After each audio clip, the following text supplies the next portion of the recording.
Hello everyone! I'm sure I'm not the only person to notice blind boxes becoming more popular over the past while now.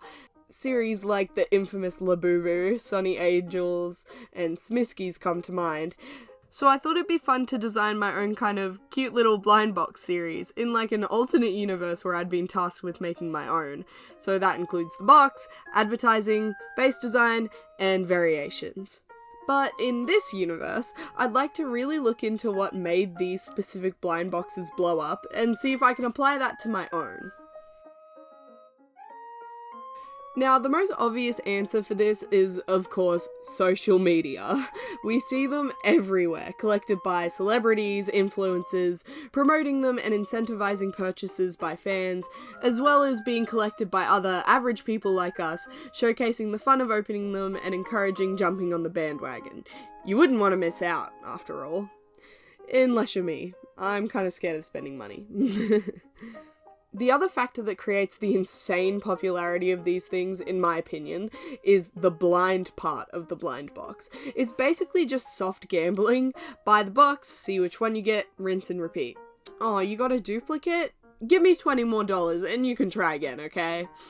This is further exasperated by the coveted secret designs that people crave as a signal of status. You know, I'm a real dedicated to the Labubu grind. I'm a real fan.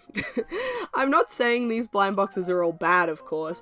Everyone deserves a little treat now and then. But the internet does seem to make enjoying something casually an irredeemable crime sometimes. But outside of social and psychological factors and whatnot, I want to look at the actual designs here. I'm going to use what I believe to be the big three that you kind of see around the most, or that I've seen around the most, being Labubu, Sunny Angels, and Smiskies. While I would never buy one, I find the Labubu design to be so terribly cute, especially when it's like a nice plain colour or one with a cute little outfit. They're like a soft and round version of a wild thing from the book Where the Wild Things Are. Their big toothy grin and oval eyes give off an almost retro feel to me, the kind that sticks with you after you see it, or might prompt you to take a second glance. I think the fact their keychains plays a large role in what makes them the blind box. You can carry them with you wherever you go and show off your interest to them. Sunny Angels just look like gumnut babies to me, just little dudes with hats. I kind of find these guys to have the weakest design. Yeah, I know. They do have nice silhouettes with how their arms are splayed out, but they're literally just babies with like silly themed hats. I think the design where they have the costumes are a lot cuter personally, because, you know, carry out the theme a little more, you know? If I were to ever buy a blind box, I probably would buy Smiski out of these three anyway. First of all, they're green, which kind of my thing. They have such a silly expression, but most importantly, it's a simple, appealing design that presents creativity and variation in the posing. They're iconic because they present this little dude doing like 101 things with the same miserable expression every time. That was just my wholly unprofessional opinions on the designs. Let me know what you think in the comments. Throughout this limited research and analysis, I've gathered that the formula for making a good blind box is a simple, iconic, and quirky design that still allows freedom of variation and won't leave people bored, encouraging collection of multiple series, focusing on something like a little person, animal, or creature. I also think it's cute when there's some kind of purpose or lore to them, like the Sunny Angels were designed to like bring joy and make you smile, Smiski's glow in the dark, which is like a nice little gimmick, and Labubu's are mischievous little monsters. I'm going to focus on this stuff because this is all hypothetical. I'll make it as marketable as I can, but I can't really mimic social media popularity and whatnot. Alright, let's get to my actual design. I started by building a collection of blind boxes to create a variety of inspiration for my own designs, for now focusing on the actual item itself. I really love all these smushier designs that were soft and simple, but also really intricate and unique. Once I looked into it more, I found it surprising how popular Labubus and Sunny's Angels were, when we had all these beautiful unique designs every time, rather than just a colour or hat variation. I also discovered the Peach Riot blind box, which I found really interesting, how it went into a proper story about how the girls were in their band, having music on Spotify. It made them feel really alive, and that's something I want to incorporate as well. I honestly struggled a lot with the direction I wanted to go. It's a delicate balance between simple and forgettable. My first instinct was to draw a bear in a simplified form, thinking more about the style of Smisky, where it's like the same design just in a bunch of different poses. The difference here is that this is unique, this is iconic, and this is a bear. I went back over the designs I was feeling a lot more drawn to, which were largely human designs. I'd been hesitant to do a human design because I thought it might become too boring and miss what makes some of the popular characters unique. But I pushed through that and thought I could try and make something that was human while still being interesting. I kind of just started doodling inspiration for how I wanted my humans to look, kind of like Animal Crossing and Little Maya from Moomins. I thought about doing an animal motif and realized that was pretty generic. People do that all the time. So in order to counteract that after sketching these designs out, I thought about giving them all hoodies, but I wasn't overly enthused. And so, I hit a roadblock, stepped back from my document, and only really thought about it in my head. At the time, I was really stuck on the bears, trying to come up with something kind of Sanrio-esque. It wasn't until I was at work, rocking babies in their cots to sleep, that I finally came up with something that, in my brain, I didn't hate. I made it to my break and furiously scribbled this out. A little girl with a bear mask. I don't know why, but I thought this was revolutionary. I think a big inspiration for this would be the little girl with the wolf mask from We Have Always Lived in the Castle. I'd really thought I'd struck gold at the time, but then I drew out some proper designs, starting with the grizzly bear, getting to the polar bear, and realized I still didn't love it. I felt like my clothing designs were generic. There were only so many bears in the world, I'd run out of designs.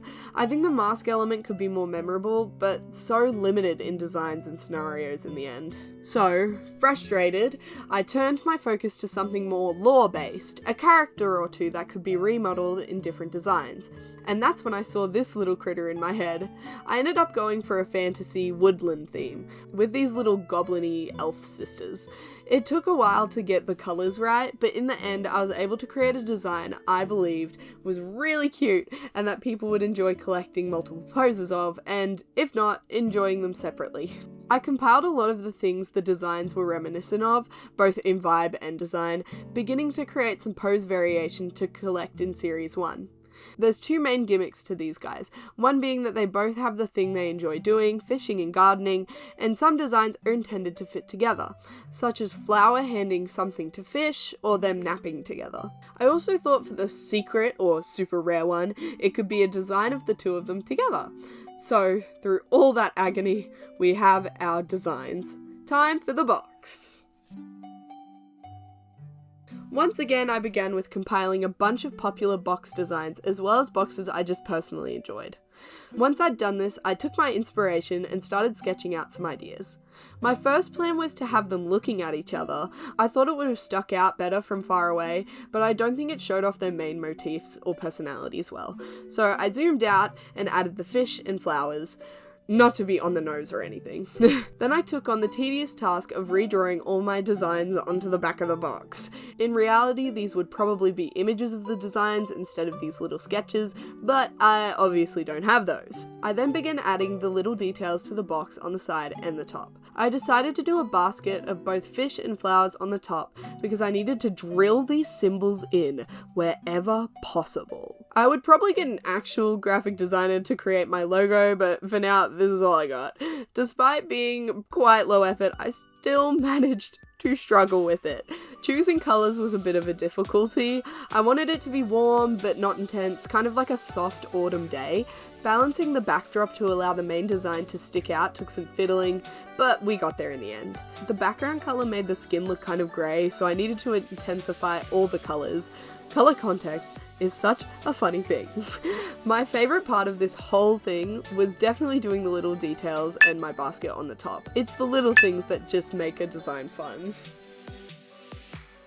Finally, I wanted to sketch up some designs for a poster and an Instagram post to give an idea of how these little critters could be presented to the world. I did some thumbnails for both, deciding that for a poster it would be better to put them in a proper setting rather than just in a colourful void. It grounds them better and creates the idea of characters in a world that I wanted to kind of go with. With the Instagram post, I wanted to focus on something that would stick out in a grid. So these big fish and flower shapes with them sitting on top seemed best. I decided to iron out the poster based on the last design. I liked how it showcased the juxtaposition of the sisters' personalities while also showing that they come as a pair, being two different people who you can't imagine being without the other. Is that too deep for a blind box? Just throw another flower in there, okay? In regards to influencer marketing, something highly integral to the success of a blind box, it seems, I'd seek out people with followings cultivated around a sense of whimsy, clutter, and nature. You know, those kinds of pages with fantasy aesthetics that kind of remind you of How's Room, if only he'd been a goblin living in a cave. Okay, weirdly specific again, but do you get the picture? Once again with my awesome graphic design.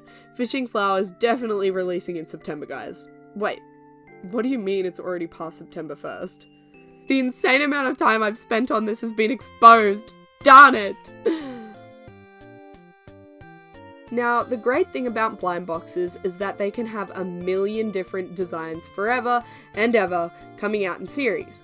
I think Fishing Flowers, while somewhat limited in a major motif, could have some variation, like a picnic series, a ball series where they wear cute outfits and dance together, an animal series where they interact with different creatures, or a series that explores the girls interacting with different kinds of flowers or fish.